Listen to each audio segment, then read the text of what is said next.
A very good evening to one and all. In our previous video, we had discussion on how to install Arduino. In today's video, we are going to study fundamentals of Arduino programming.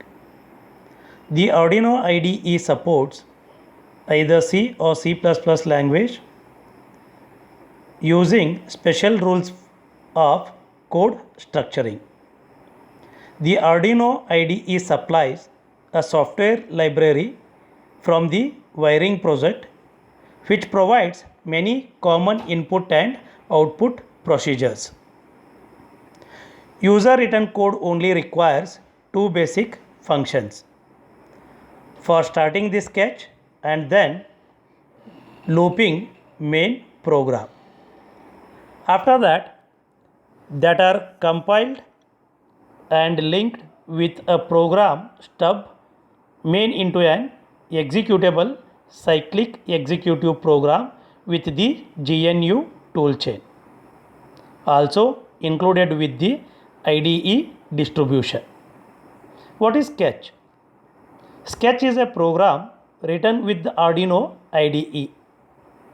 Normally, sketches are saved on the development computer as text files with the file extension .ini, whereas in Arduino software pre 1.0 version we normally saved sketches with the extension .pde. A minimal Arduino C or C++ program consists minimum two functions, namely setup and loop. The functionality of setup function is it is called once when a sketch starts after power up or when we reset. The setup function is mainly used to initialize variables, input and output pin modes and other libraries needed in the sketch.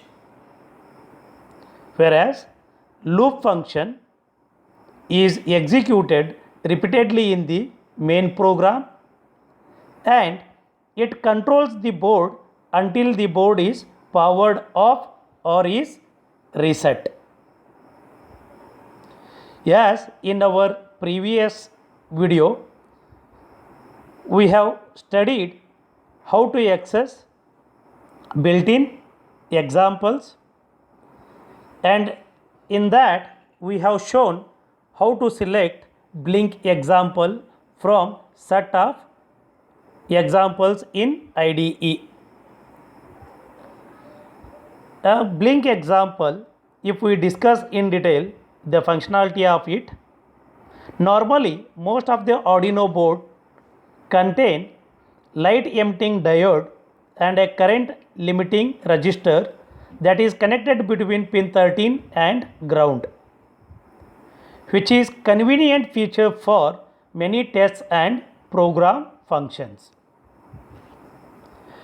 A typical program used by programmers like Hello World is a blink which repeatedly blinks the onboard LED integrated into the Arduino board. Normally this program uses functions such as pin mode, digital write and delay, and these functions are provided by the internal libraries included in the IDE environment. If we trace the program, we can see that in first line we are defining LED pin number with the value 13. After that I am calling setup function. In setup function I am configuring pin 13 to be a digital output. As we know, setup function is mainly responsible for initialization of our input output variables, pin modes as well as other libraries it provides. In this case we are setting our 13th pin as an output pin. A loop function is responsible for looping the things. Using digital write function, I am setting LED pin value as a high. It means we are turning on. After that, I am calling delay function with value 1000, and delay function will take values in milliseconds. So when we say 1000 milliseconds, it will wait for 1 second, and after that I am resetting the LED pin value to the low. That is nothing but after 1 second it will turn off automatically. Again it will wait for 1 second, again loop will continue, and again that pin will reset to high. That is nothing but it will turn on.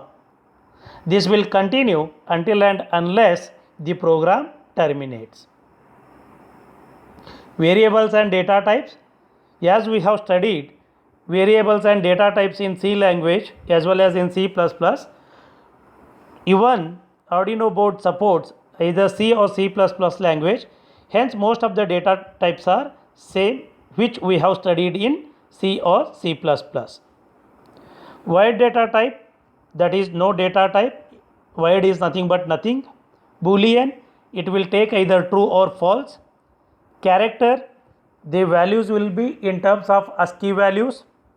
Unsigned character, values will be in the range 0 to 255, because here we are saying unsigned, it is not having any sign value, hence 0 to 255.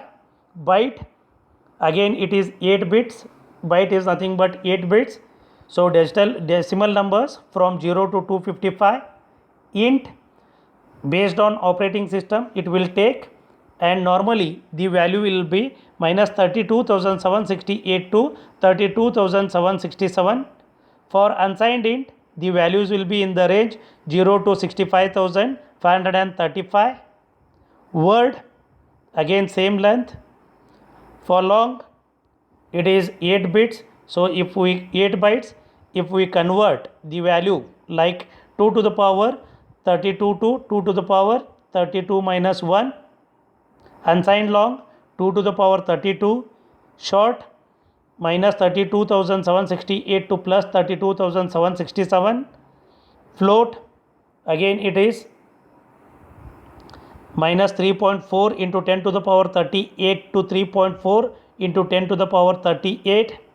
Double, that is equivalent to float. Only thing is after dot how many digits we need to consider differs with respect to float and double. String, it is a sequence of characters. Strings, we can also say array of characters. Array, a collection of homogeneous elements.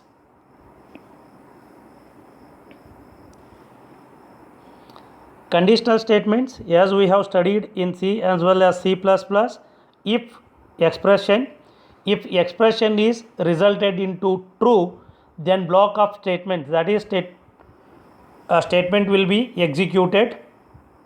If else, if expression is true, then do this block will execute all the statements which are part of do this. If expression is resulted into false, then else block will be executed. All the statements which are part of do that block will be executed in case when expression is failed or resulted into false. While loop, it is again continue until and unless button becomes equal to false. Again if you check the inside code, I am using button equal to check underscore status pin of 4. Until and unless pin 4 turns into false, this loop will be continued. Digital I/O, we use pin mode, digital read, digital write function to perform operations such as configure, read and write. Pin mode function is responsible to configure the pin before we make use of digital input or output. This function makes use of two parameters, that is pin and mode. Syntax is shown: pin mode, pin comma mode. Pin is the digital pin number one wants to set. whereas mode is either it may be input or output. Digital read, this function is used to read the state of a digital pin, or it is mainly used to read the value of a pin, whether it is the pin number you want to read from, and it may return either high or low depending on the input status. Digital write function is used to write the state of a pin that was declared as an output. Again, syntax of this is digital write pin comma value, pin the number we want to write to, the value may be either high or low. Similarly, nlog input output functions we are having, and it uses two functions to perform read and write operations. These are nlog read and nlog write functions. Nlog read function is used to read a value from an analog pin. Hence, if you see syntax, it returns integer value, analog read, that is pin. Indirectly, we can say that it will return the value of pin. It reads the voltage value on a pin and returns the value as an int. The pin argument denotes the analog pin one wants to read from. As I have discussed in my earlier videos, normally analog pins starts from A0 to A5, and you can see these values on the board on left hand side. Similarly, this function takes approximately 100 microseconds to perform the functionality of it.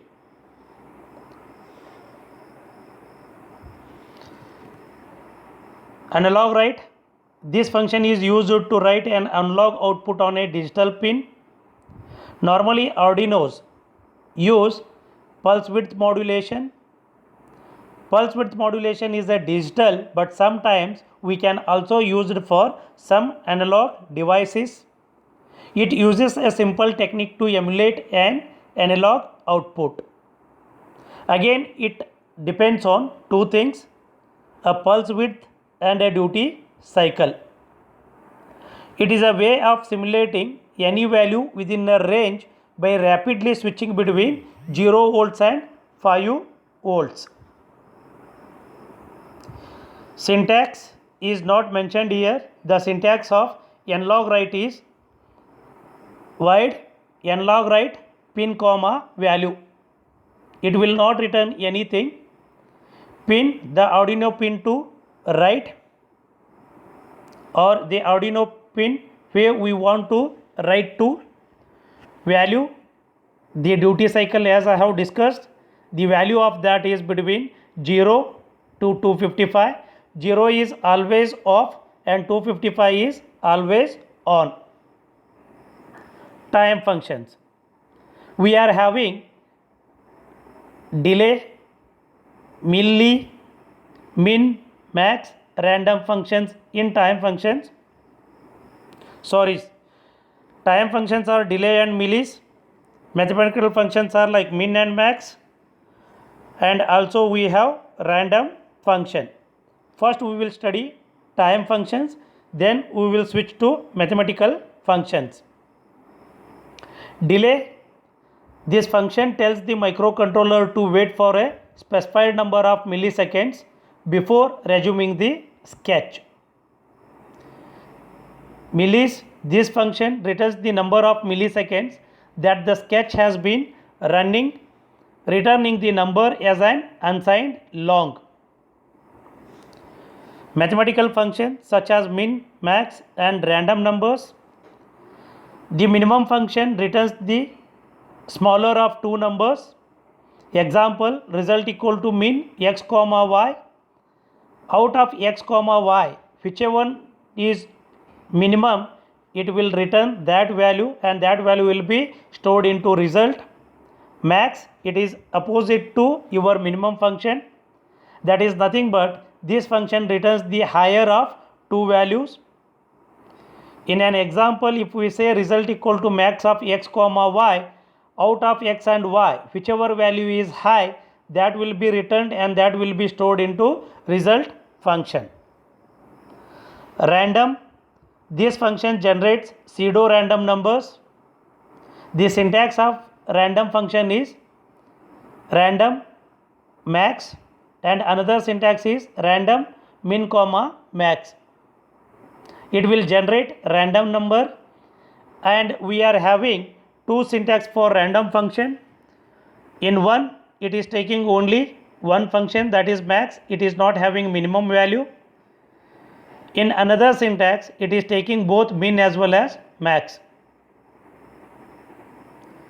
So if the minimum parameter is not specified, if we passed only one parameter, then it will consider that as a max, and the result will be a number between 0 and max, because if you have not passed the minimum value, by default the min value will be considered as 0, and whichever value you have passed, that value will be considered as a max.